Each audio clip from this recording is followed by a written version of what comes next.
You think you've heard stories about grandmothers, but you've never heard this one.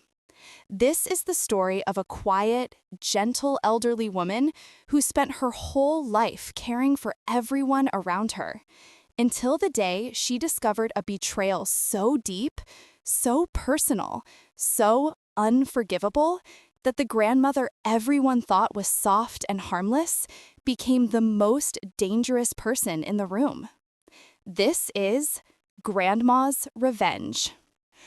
My name is Annette, but everyone calls me Granny Ann.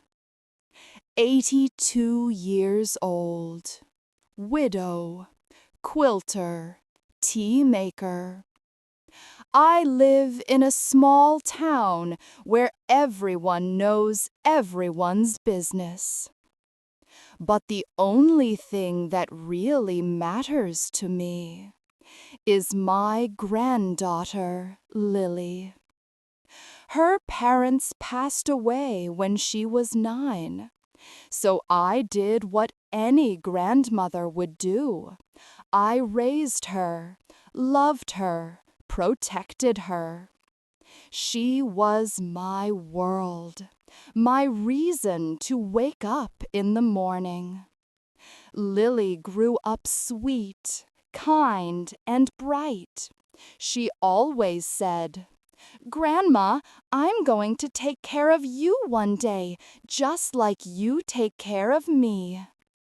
But life had other plans. One day, Lily came home with a boyfriend. Tall, charming, polite, a smile too perfect, a voice too smooth.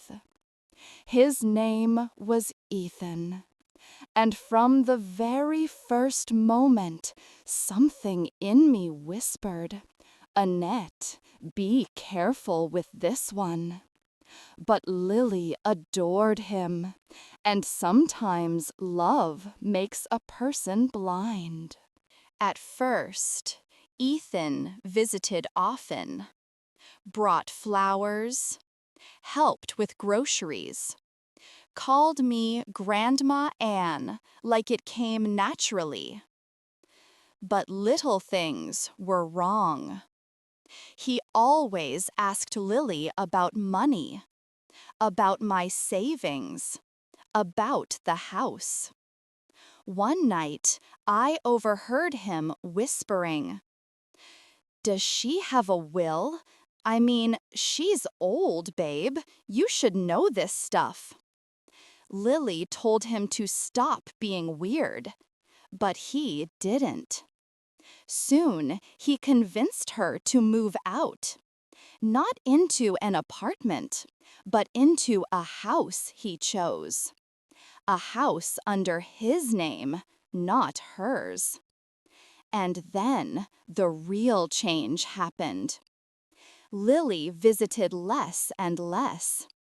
Ethan always had a reason. "She's tired. She's stressed from work. She'll call you tomorrow." But she rarely did. My heart broke, but something far worse was coming. Ethan suddenly started visiting me again. "Grandma Ann," he said one afternoon, "we should talk about your future." "My future?" I asked. "Well, yes, your health, your home, your will." Every word he said felt like poison wrapped in politeness. "I'm fine, Ethan." But he pushed. "You can't live alone forever. What if something happens? Lily is your only heir. You should sign the house over."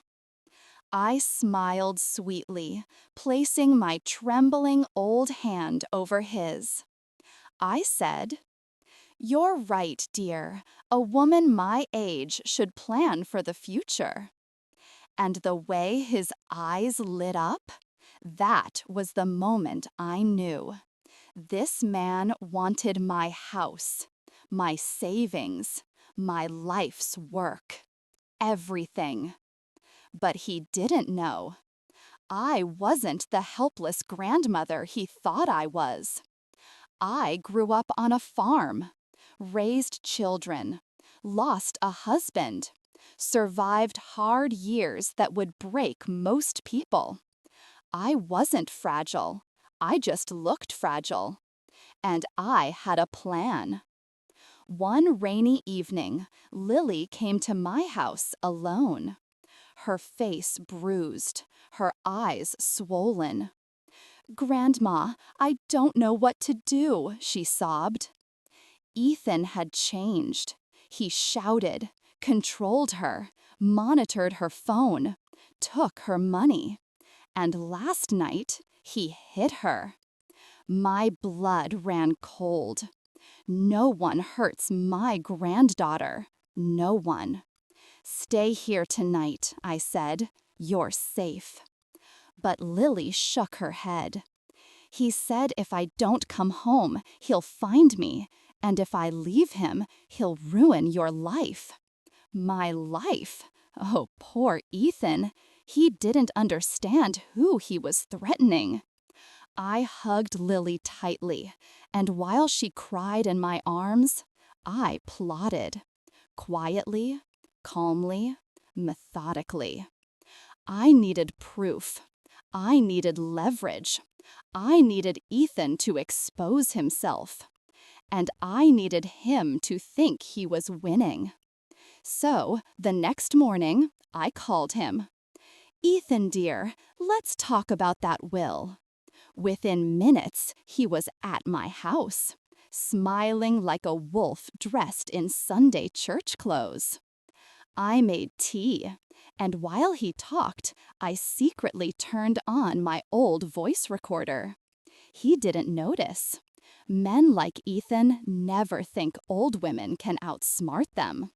He bragged, he gloated. He said things that made my skin crawl. "Once this house is in Lily's name, she'll sign it over to me anyway.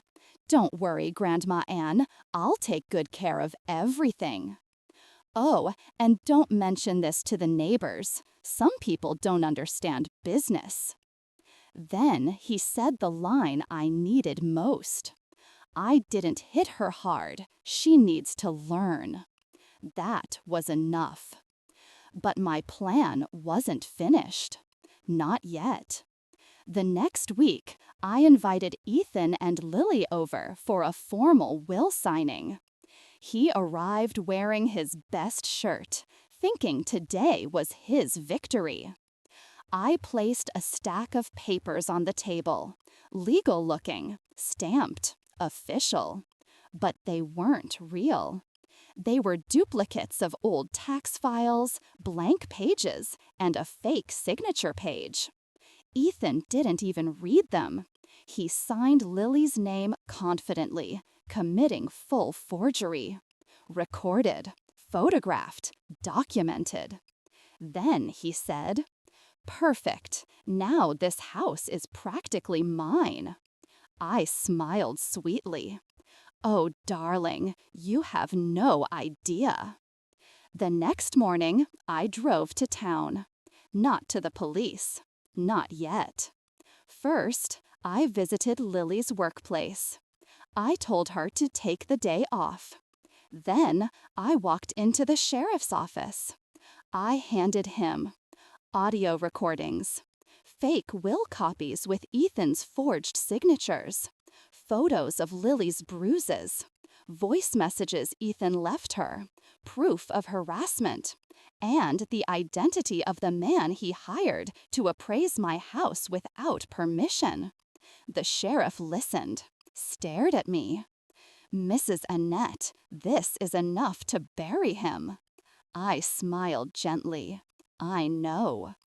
By evening, the police arrived at Ethan's house. Lily and I watched from the car across the street. He opened the door confidently until he saw the officers. The moment they read his charges, his face turned white. Forgery, coercion, harassment, assault, illegal property manipulation, and attempted fraud of an elderly woman. They cuffed him, dragged him to the patrol car. As he screamed, "You old witch, you set me up!" I leaned out of the car window and said with a soft smile, "No, dear, you set yourself up." Ethan went away for a long time. Long enough for Lily to rebuild her life. Long enough for peace to come back into our home. Long enough for me to sleep without worrying about a knock at the door. Lily moved back with me for a while. We planted tomatoes. We baked pies. We laughed again. One night, she hugged me and said, "Grandma, you saved my life." I kissed her forehead. "No, sweetheart, I just reminded someone dangerous that grandmothers aren't weak." If you've ever underestimated a grandmother, think twice. Behind our wrinkles and soft voices are decades of wisdom, strength, and survival. We may walk slowly, but our minds are sharp. We may look fragile, but our hearts are fierce. And if anyone threatens the people we love, they'll learn just how far a grandmother will go. This was Grandma's Revenge. If you want more stories like this, subscribe, like, and tell me in the comments. Do you want another grandma story?